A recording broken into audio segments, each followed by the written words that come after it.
Halo, selamat malam pemirsa, selamat datang di iNewsroom bersama saya Davi Pratama. Pemirsa, kami akan membahas berita utama secara mendalam, komprehensif dan tentunya eksklusif. Sebagai pembuka iNewsroom kali ini, kami memiliki informasi Israel kembali melancarkan serangan udara mematikan di Taibieh, Lebanon Selatan.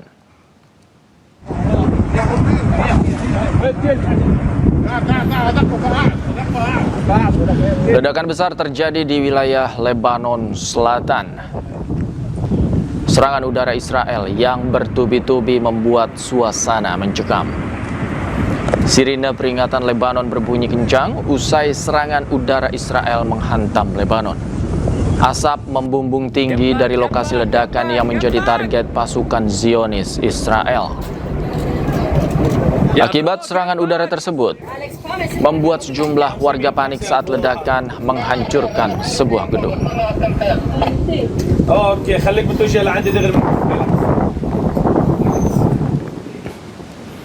Pemirsa, serangan Israel terhadap fasilitas kesehatan di Lebanon kian gencar. Israel beralasan menyerang pemuda Hizbullah, namun dampaknya terasa hingga ke rumah sakit Tebnin.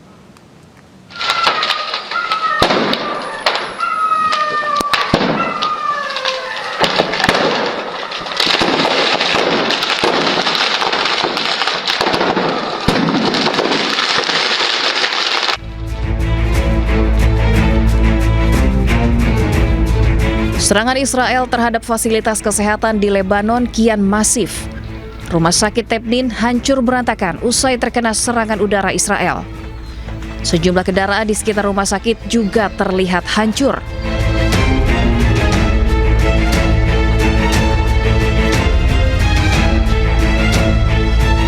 Israel berdalih menyerang seorang pemuda yang diklaim anggota dari Hizbullah.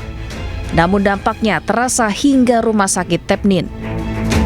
Alat-alat medis di dalam rumah sakit yang diketahui milik pemerintah Lebanon ini hancur akibat serangan Israel. Sebelumnya, tentara Israel merilis rekaman yang menunjukkan seorang pemuda tewas akibat serangan drone di Lebanon Selatan. Serangan yang terus terjadi di Lebanon merupakan bagian dari konflik yang terus berlanjut antara Israel dan kelompok bersenjata Hizbullah.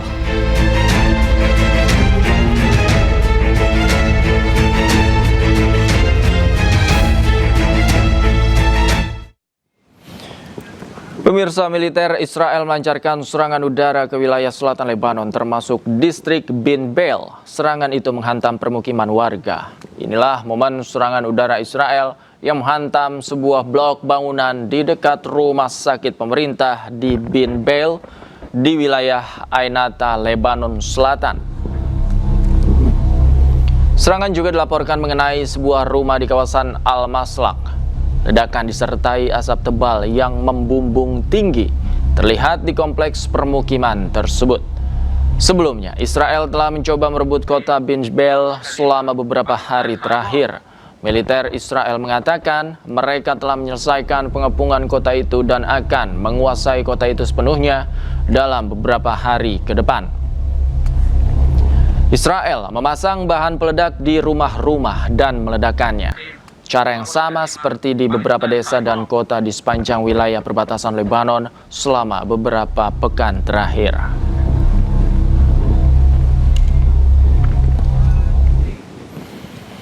Kelompok Hizbullah kembali melancarkan serangan ke Israel. Hizbullah menargetkan Kiryat Shmona di wilayah utara Palestina yang diduduki oleh Israel.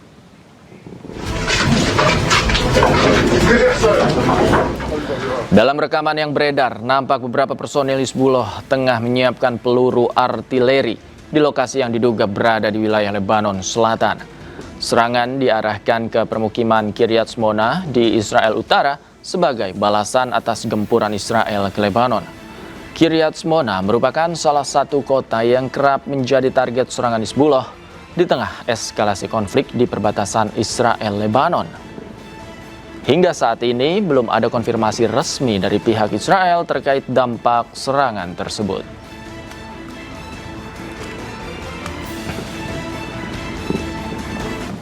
Pejuang Hizbullah merilis video tembak jatuh drone canggih Hermes 450 milik Israel di Lebanon. pesawat Hermes 450 bernilai 30 juta US dollar atau setara 514 miliar rupiah.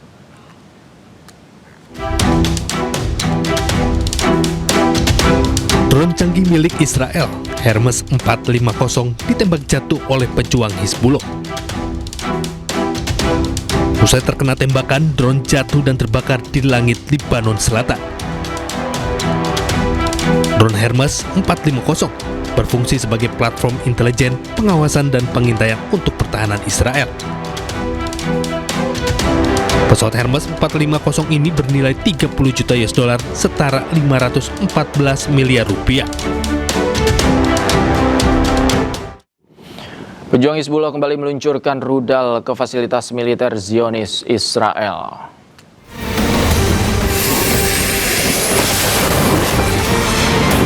Rudal milik pejuang Hizbullah ini terus menggempur pasukan dan fasilitas di Palestina Utara yang diduduki oleh Israel. Rudal-rudal yang diluncurkan Hizbullah memiliki daya ledak cukup tinggi untuk menghancurkan pasukan Zionis Israel.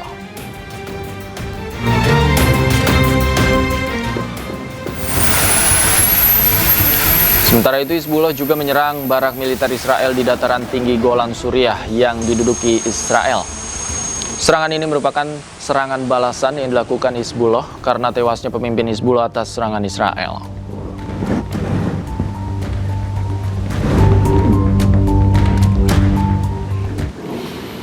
Hizbullah juga terus menggempur pos militer Israel di Al-Bayada, Lebanon Selatan.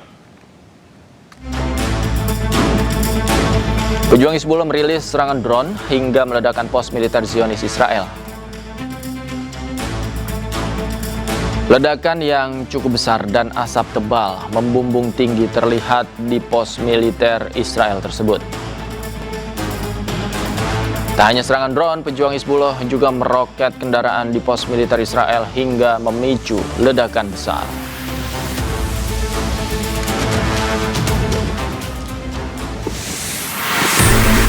Selain itu, pejuang Hizbullah juga menyerang perangkat militer taktis elektronik di Taibeh, Lebanon Selatan. Serangan ini terus dilakukan oleh Hizbullah karena eskalasi perang Hizbullah dan Israel yang semakin tinggi.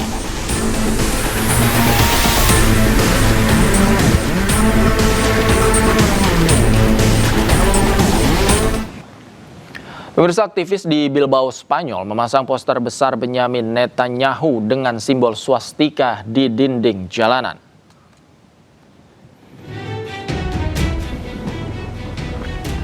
Menyoroti Spanyol sebagai negara yang paling tegas bereaksi terhadap Israel dan Netanyahu dibandingkan negara yang lain. Aksi provokatif ini mencerminkan protes jalanan pro-Palestina di tengah ketegangan diplomatik Spanyol-Israel. Selain itu, aktivis Spanyol juga mengingatkan dunia bahwa Benyamin Netanyahu seorang penjahat kemanusiaan.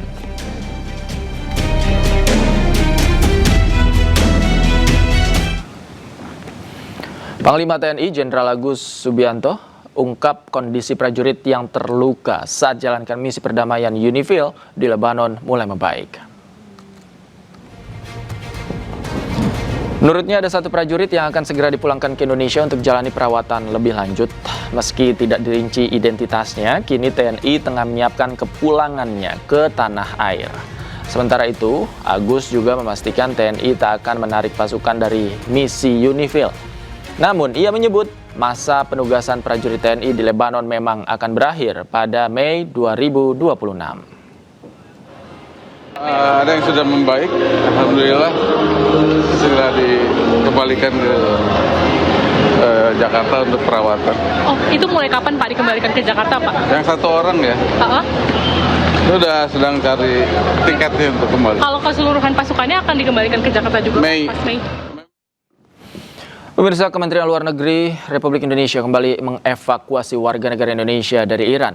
WNI yang telah dievakuasi akan diserahkan ke dinas-dinas terkait, kemudian dibantu pemulangan ke daerah masing-masing.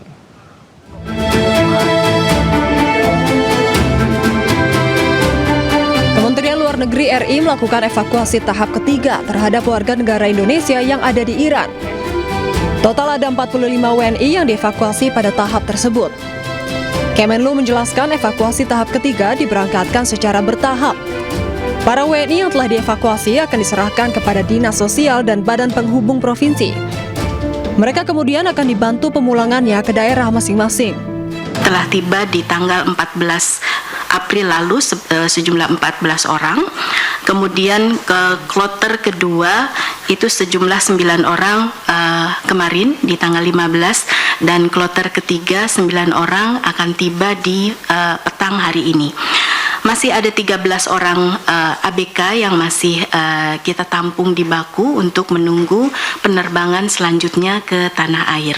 Para evakui ini setibanya di tanah air kami serah terimakan ke Dinas Sosial dan Badan Penghubung Provinsi untuk proses pemulangan mereka ke daerah asal masing-masing. Sebelumnya, pemerintah telah mengevakuasi 22 WNI dari Iran pada 10 Maret lalu. Berdasarkan catatan KBRI Tehran, jumlah WNI yang tercatat masih berada di Iran setelah evakuasi tahap ketiga ini adalah 236 orang. Mayoritas berstatus pelajar atau mahasiswa dengan konsentrasi utama di kota Qom. Sisanya adalah pekerja migran Indonesia dan juga ekspatriat yang menikah dengan warga negara sana.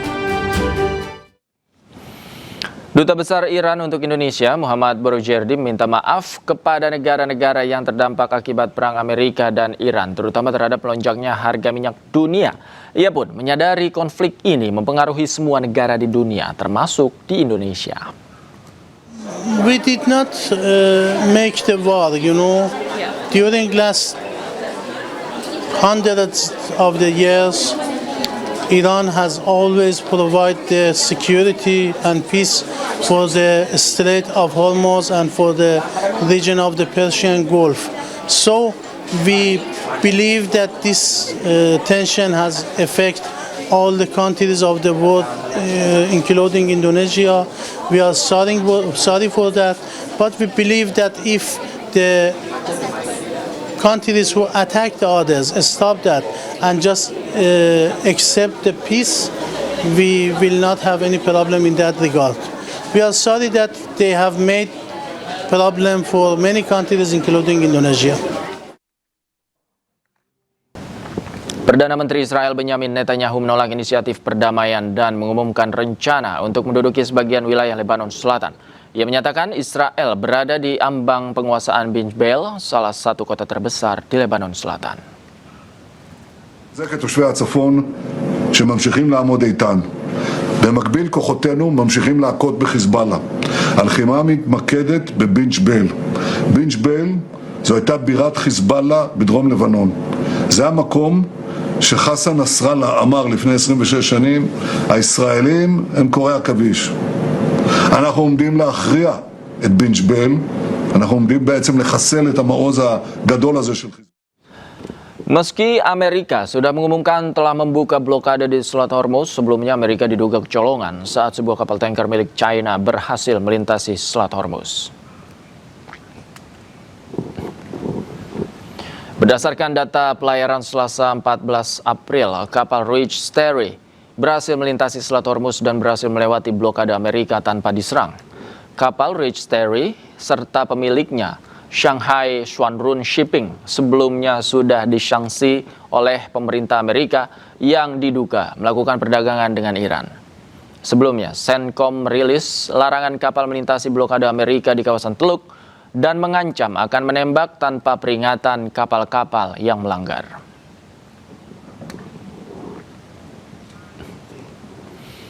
Setelah sempat blokade total kapal-kapal dari Selat Hormuz, Amerika Serikat akhirnya membuka blokadenya. Blokade total Selat Hormuz oleh Amerika Serikat hanya bertahan selama 3 hari saja. Selat Hormuz kembali dibuka pada hari ini. Kapal-kapal pun diizinkan untuk masuk dan keluar dari pelabuhan Iran. Pembukaan blokade disampaikan oleh Presiden Amerika Serikat Donald Trump melalui akun media sosialnya. Trump menyebut pembukaan Selat Hormuz diputuskan setelah Presiden China Xi Jinping setuju tidak lagi mengirimkan senjata ke Iran.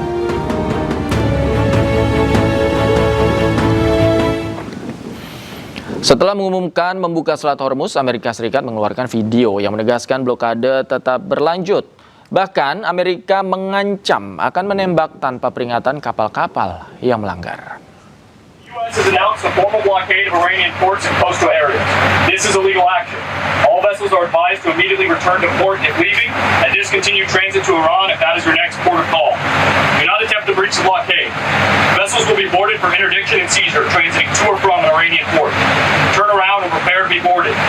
If you do not comply with this blockade, we will use force. The whole of the United States Navy is... Sementara itu Israel mengakui kekurangan pasukan, bahkan Israel bisa runtuh bila tak ada tambahan tentara. הראשון, אנחנו פירטנו מספר פעמים לאורך הדרך, בצה"ל חסרים כל העת בין 12 ל-15 אלף חיילים, מתוכם בין 7,000 ל-8,000 לוחמים. חסרים בצה"ל, זה המצב. במידה ולא יוסדר החוק להארכת השירות, אנחנו בינואר הקרוב, ינואר 27, נרד ל-30 חודשי שירות. המשמעות היא עוד פחות אלפי לוחמים בצה"ל, מעבר למחסור שדיברתי עליו קודם, והמשמעות היא פחות פלוגה בגדוד. על זה המשמעות של אלפי לוחמים. אנחנו צריכים עוד לוחמים, צריכים עוד חיילים בצה"ל. זה החלק הראשון, צריך לחוקק את העניין הזה, את הארכת השירות. בנוסף לזה צריך להסדיר את חוק המילואים, שהוא לא רלוונטי, הוא נועד לעידן הקודם, בעידן הזה צריך לסדר אותו כדי שייתן מענה ראוי ללוחמים, לאנשי המילואים וגם לצה"ל כולו ולמשימות שלו בשעה שמנעד המשימות מתרחב וגדל. Usai negosiasi gagal, Iran temui Pakistan, bicara negosiasi baru untuk Amerika Serikat. Sejak pembicaraan awal berakhir tanpa kesepakatan pada minggu lalu, Iran terus bertukar pesan dengan Amerika Serikat melalui Pakistan dan kedua pihak belum menyetujui putaran selanjutnya.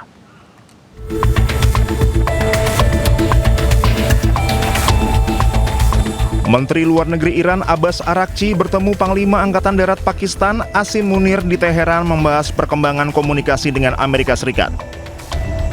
Tujuan kunjungan delegasi Pakistan untuk menyampaikan pesan Amerika Serikat kepada Iran dan merencanakan putaran negosiasi selanjutnya. Iran terus bertukar pesan dengan Amerika Serikat melalui Pakistan sejak pembicaraan awal berakhir tanpa kesepakatan pada minggu lalu dan kedua pihak belum menyetujui putaran selanjutnya. Kedatangan pejabat militer tertinggi Pakistan ini menunjukkan peran Pakistan sebagai mediator kunci antara Amerika Serikat dan Iran. Upaya diplomatik ini dilakukan saat gencatan senjata 2 pekan Amerika Serikat dan Iran yang dimediasi Pakistan masih berlaku. Sementara Perdana Menteri Pakistan, Shehbaz Sharif tiba di Jeddah, Arab Saudi. Shehbaz bertemu putra mahkota Arab Saudi, Mohammed bin Salman. Perdana Menteri Pakistan memulai upaya diplomatik 4 hari ke Arab Saudi, Qatar, dan Turki untuk mendorong pembicaraan lanjutan terkait konflik Amerika Serikat dan Iran.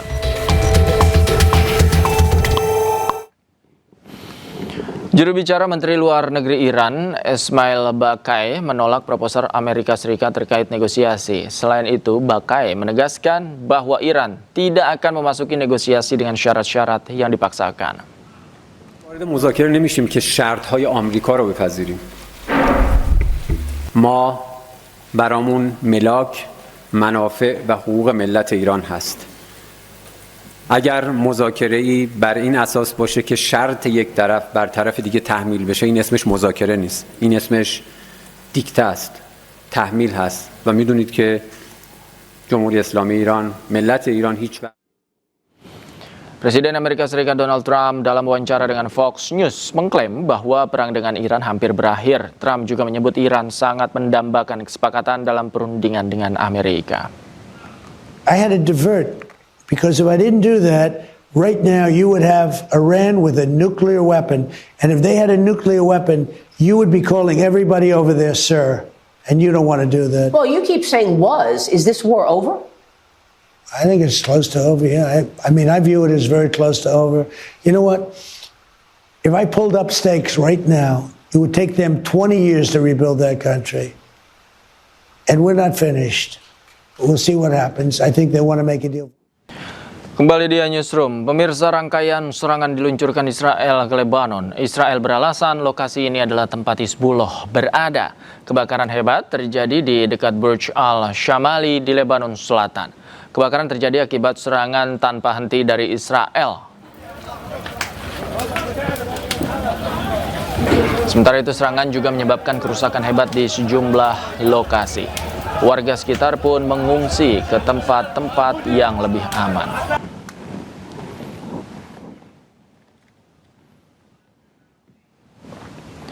Tentara Israel mulai menghancurkan bangunan-bangunan di Lebanon. Praktik tersebut sama seperti saat Zionis menguasai jalur Gaza.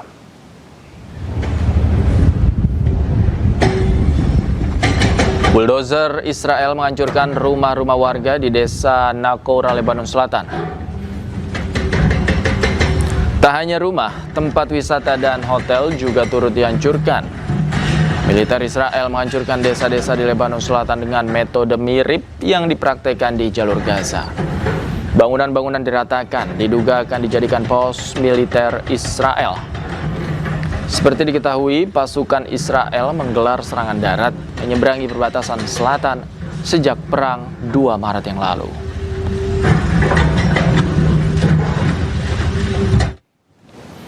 Sekretaris Jenderal Dewan Kerjasama Teluk atau GCC mengecam serangan Iran di negara-negara Timur Tengah. Pihaknya juga menyayangkan kondisi di Selat Hormuz yang sangat berdampak pada perekonomian global. This is reflected in Iran's attacks on GCC member states, despite the GCC states clearly providing assurances that they would not allow any military operations from their territory to be launched against Iran. Iranian attacks have targeted civilian and economic facilities in our countries, resulting in casualties and injuries and leaving a deep wound in the foundations of regional and international security and stability. The GCC strongly condemns this aggression against its member state. We stress that these violations, if not addressed firmly and responsibly, may have long-term consequences that could last for decades. Therefore, the international community must take a stronger and more effective role in supporting stability and reducing escalation. The United Nations Security Council must also fulfill its responsibilities in maintaining international. Presiden Turki Recep Tayyip Erdogan mengusulkan agar Amerika, Israel, dan Iran memperpanjang gencatan senjata dan melanjutkan negosiasi. Pihaknya juga mengecam keras Israel yang terus menyerang Lebanon dan membuat eskalasi konflik semakin memanas. Biliyorsunuz çatışmaların 40. gününde Pakistanlı kardeşlerimizin takdire şayan gayretleriyle 15 günlük bir ateşkes ilan edildi. Böylece haftalardır yüreği ağzında yaşayan bölge halklarıyla birlikte tüm insanlık 40 gün sonra ilk kez rahat bir nefes aldı. Biz de geçici ateşkesten memnuniyetimizi dile getirdik. Fakat İsrail hükümetinin Lübnan'a yönelik saldırılarını devam ettirmesi, barış umutlarına. Puluhan penumpang tiba di Tel Aviv setelah beberapa maskapai penerbangan mulai membuka kembali penerbangan ke Israel secara bertahap. Hal ini menyusul perjanjian gencatan senjata dengan Iran. Rekaman yang diambil di Bandara Ben Gurion menunjukkan kerabat menunggu di lobi bandara untuk kedatangan kerabat mereka. Sejumlah maskapai mengumumkan bahwa mereka akan melanjutkan operasi ke dan dari Bandara Ben Gurion bulan April. Sebelumnya, selama serangan gabungan Israel dan Amerika terhadap Iran, wilayah udara Israel ditutup untuk sebagian besar lalu lintas komersil.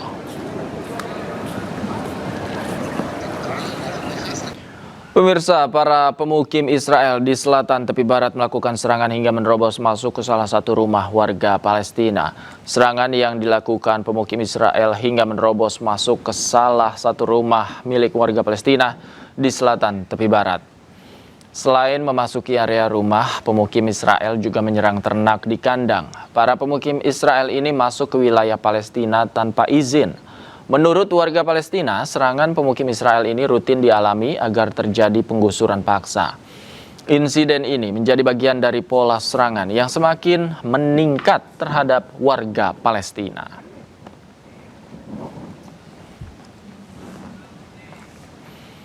Israel kembali melancarkan serangan ke Gaza. 5 orang dilaporkan tewas dalam serangan militer Israel ke kamp pengungsi Al-Shati. Warga Gaza berduka atas para korban syahid dalam serangan Israel di kamp pengungsi Al-Shati sebelah barat kota Gaza. warga mengiringi para jenazah korban dari rumah sakit Deir al-Shifa menuju pemakaman. Menurut saksi mata, 2 rudal dari drone Israel menghantam kerumunan warga yang berkumpul di depan gudang generator listrik. Dilaporkan 5 orang tewas termasuk salah satunya balita.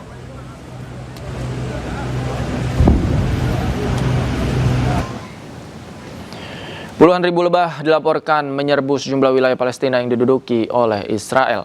Otoritas tempat pun mengeluarkan peringatan kepada warga agar waspada.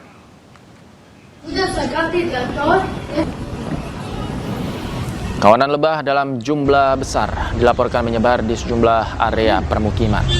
Fenomena ini memicu kekhawatiran di kalangan warga. Otoritas tempat meminta warga dan pemilik toko menutup pintu serta jendela. Belum diketahui pasti penyebab kemunculan lebah dalam jumlah besar tersebut.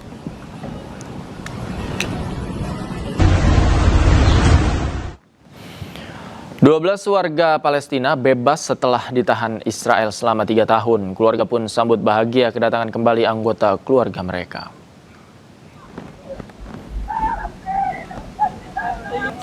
Pembebasan 12 warga Palestina yang ditahan Israel diwarnai isak tangis ibunda salah satu tahanan.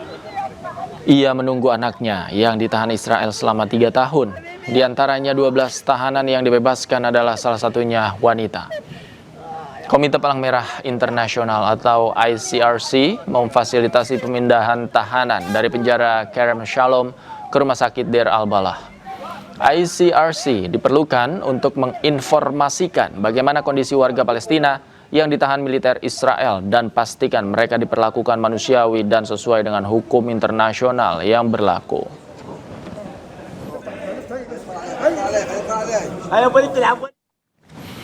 Kita ke informasi lain, pemirsa. Sejumlah kapal berlayar dari Barcelona pada hari Rabu menuju Gaza dalam upaya untuk menantang blokade Israel dan mengirimkan bantuan kemanusiaan ke wilayah Palestina. Armada perahu dengan bendera Palestina siap berangkat berlayar menuju Gaza. Sejumlah perahu bertuliskan "Bebaskan Gaza" serta "Dari DC ke Palestina, Gaza, kamu tidak sendirian". Aktivis kemanusiaan asal Brazil, Tiago Avila, juga terlihat di salah satu kapal armada. Sebelumnya, ia pernah berpartisipasi dalam kampanye armada sebelumnya yang dicegat oleh Angkatan Laut Israel. Gerakan ini dilakukan oleh Global Sumut Flotilla, koalisi maritim internasional yang didukung oleh koalisi lebih dari 70 kapal, 1.000 peserta, dan 70 negara.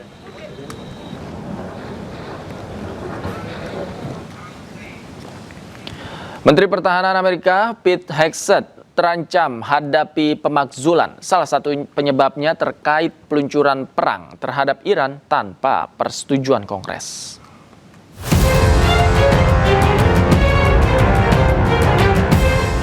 Anggota Partai Demokrat di DPR Amerika Serikat mengajukan 6 pasal pemakzulan terhadap Menteri Pertahanan AS Pete Hegseth. Hegseth dituduh melakukan kejahatan berat dan pelanggaran ringan, termasuk melancarkan perang terhadap Iran tanpa persetujuan Kongres. Hal tersebut dikonfirmasi oleh anggota Kongres dari Arizona yang memimpin gugatan, Yasamin Ansari, melalui akun resmi media sosial X-nya. Ansari juga menekankan bahwa kewenangan menyatakan perang berada di tangan legislatif. Crimes. I actually filed articles of impeachment against Pete Hegseth today, and I think that's extremely important because Pete Hegseth did not follow his oath to the U.S. Constitution. He violated his duty. He committed a war crime in Iran with the attack on a school that killed over 160 children. Salah satu pasal pemakzulan menyebut Hegseth memulai konflik dengan Iran tanpa deklarasi perang atau otorisasi hukum khusus dari Kongres, serta secara sadar menempatkan anggota Angkatan Bersenjata AS pada resiko cedera atau kematian. Pemakzulan sendiri merupakan proses di mana DPR Amerika Serikat mengajukan dakwaan terhadap pejabat pemerintah atas dugaan pelanggaran. Pemberhentian hanya dapat terjadi jika Senat menyatakan bersalah setelah persidangan. Hadapi lonjakan harga plastik, Ketua DPR RI Puan Maharani dorong penggunaan kemasan alternatif dari bahan organik. Sementara itu, di tengah lonjakan harga dan kelangkaan plastik yang dipicu terhentinya pasokan nafta, pemerintah mencari alternatif bahan baku termasuk dari rumput laut dan singkong.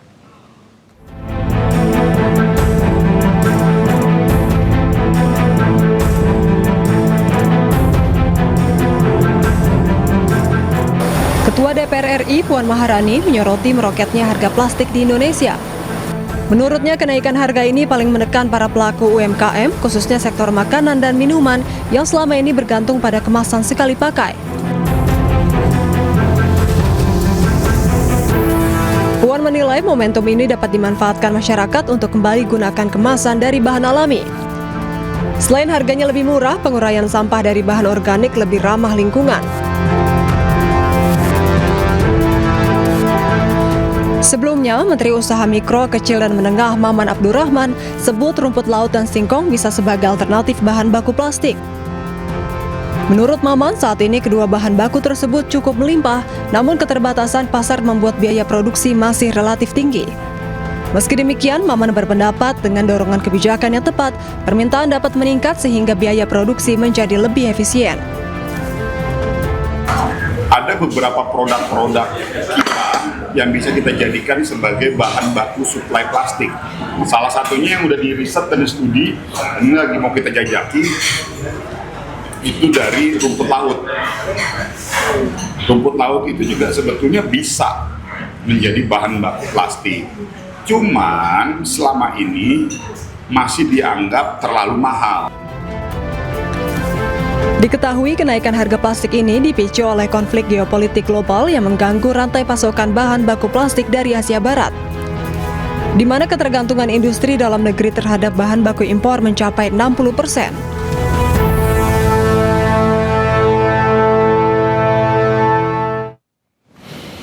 Sementara itu, pemirsa, Menteri Koordinator Bidang Pangan Zulkifli Hasan menyebut pemerintah terus mengupayakan solusi atas mahalnya produk plastik. Pemerintah pun memanggil sejumlah pengusaha biji plastik guna menekan kenaikan harga plastik maksimal 30%. Itu memang kita sedang kejar sekarang, karena plastik itu kan tergantung kepada import minyak kan. Memang itu sangat berlangsung ya. Nah, oleh karena itu kenaikan minyak akan sangat berpengaruh langsung. Ini sedang kita atasi. Kita sedang panggil beberapa pengusaha yang untuk biji plastik.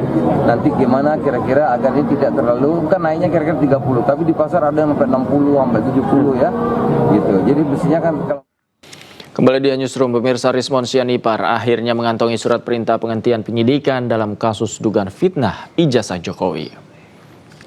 Mekanisme restoratif justice. Kuasa hukum Rismon, Jahmada Girsang, menyebut SP3 Rismon Sianipar telah diterbitkan pada 14 April 2026. SP3 ini diterbitkan untuk 4 laporan terhadap Rismon Sianipar.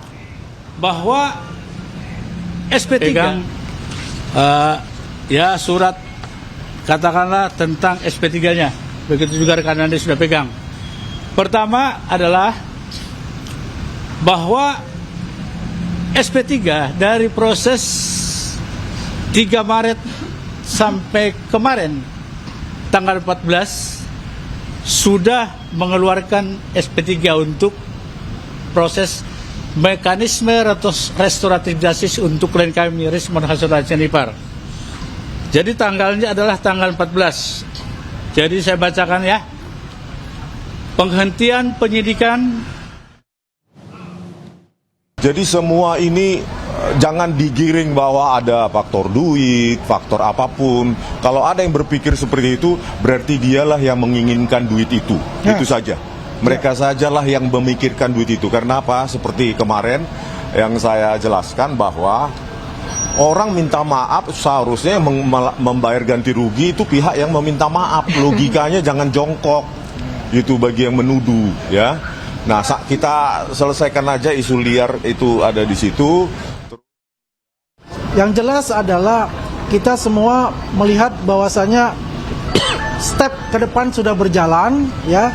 Ya, saudara Roy Suryo, saudara Tifa, ya, dan dari klaster 1, ya, Anda selalu mengatakan bahwasanya tidak akan terbit SP3, ya, RJ-nya ditolak dan sebagainya. Sudah, Anda jangan berhalusinasi lagi, jangan bermimpi lagi, persiapkanlah ya semua evidence yang Anda punya untuk bertarung nanti di pengadilan.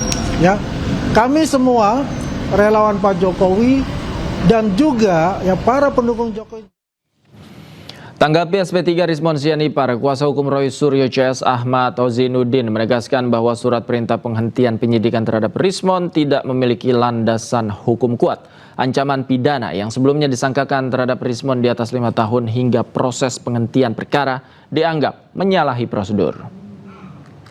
Ada aturan yang mengatur sepanjang dikehendaki oleh Saudara Joko Widodo. Dan karena itu, secara formil, secara proses dan prosedur, kami nyatakan bahwa SP3 baik yang sebelumnya telah diberikan kepada Egy Sujana dan juga terhadap Damai Hari Lubis atau hari ini yang kabarnya sudah diberikan kepada Rismon Sianipar dengan ketentuan pasal 32 dan 35 yang di atas 5 tahun, yakni 12 tahun penjara, kami nyatakan tidak sah. Dan kalau tetap dikerjakan dan dianggap sah, maka ini yang kami sebut bahwa negara tidak lagi berada di bawah kendali hukum. Tidak ada lagi kendali hukum, dan dalam proses penegakan hukum yang menjadi panglima bukan lagi hukum, tetapi yang menjadi...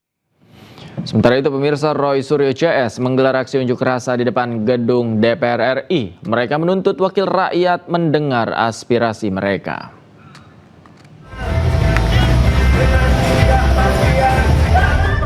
Roy Suryo CS datang ke depan gedung DPR MPR bersama puluhan orang lainnya. Sambil membentangkan spanduk dan poster, mereka menuntut agar Joko Widodo ditangkap dan diadili. Rombongan Roy CS datang dengan berjalan kaki dari arah flyover Gerbang Pemuda. Dari atas mobil komando, Roy menyampaikan orasinya tentang ijazah Jokowi. Menjadi gubernur, kemudian menjadi presiden 2 kali, ternyata ijazahnya palsu. Roy Suryo didampingi oleh para pengacaranya yang secara bergantian menyampaikan orasinya.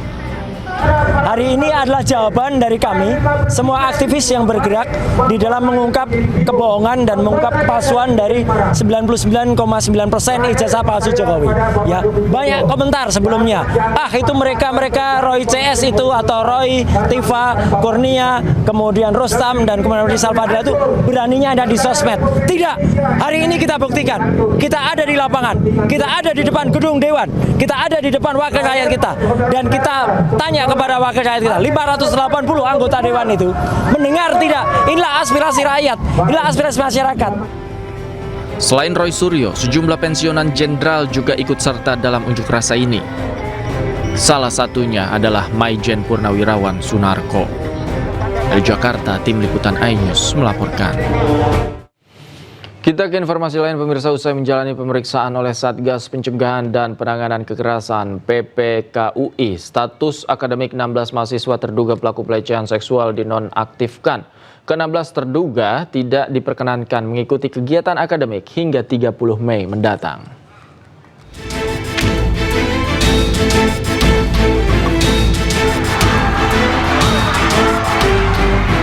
16 terduga pelaku pelecehan di Fakultas Hukum Universitas Indonesia menerima sanksi akademik.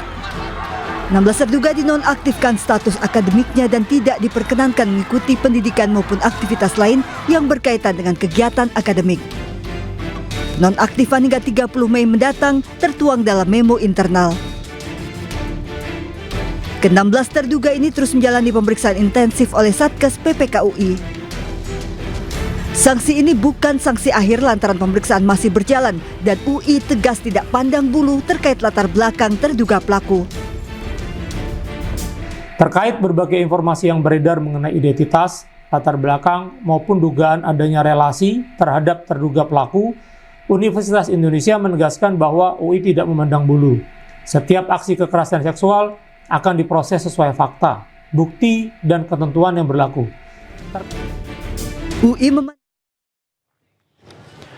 Kasus kekerasan seksual juga terjadi di lingkungan Universitas Padjadjaran atau UNPAD. Seorang mahasiswa asing yang menjalani program pertukaran diduga menjadi korban kekerasan seksual oleh oknum dosennya. Dan pemirsa, informasi yang akan hadir ini sekaligus menutup jumpa kita dalam iNewsroom malam hari ini. Temukan informasi-informasi terbaru lainnya di www.inews.id. Cuplikan tayangan berita iNews juga dapat Anda saksikan di kanal YouTube @official_inews. Saya Davi Pratama pamit undur diri. Terima kasih, selamat malam. Sampai jumpa.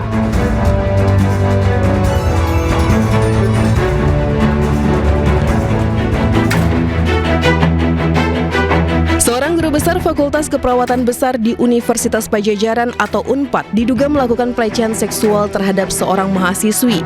Isi percakapan pelaku di media sosial kepada korban yang merupakan peserta program pertukaran pelajar tersebut viral di media sosial. Isi pesan tersebut dinilai tidak profesional dan melampaui batas etika akademis.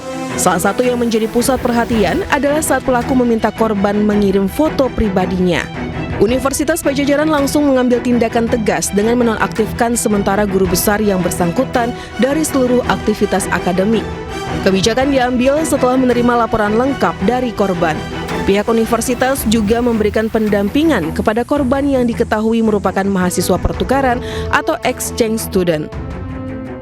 Untuk kasus ini kami sudah mendapat laporan dan segera mungkin setelah mendapat laporan kami menonaktifkan yang bersangkutan dari proses belajar mengajar untuk memastikan seluruh proses berjalan secara objektif dan sesuai dengan aturan perundangan yang berlaku.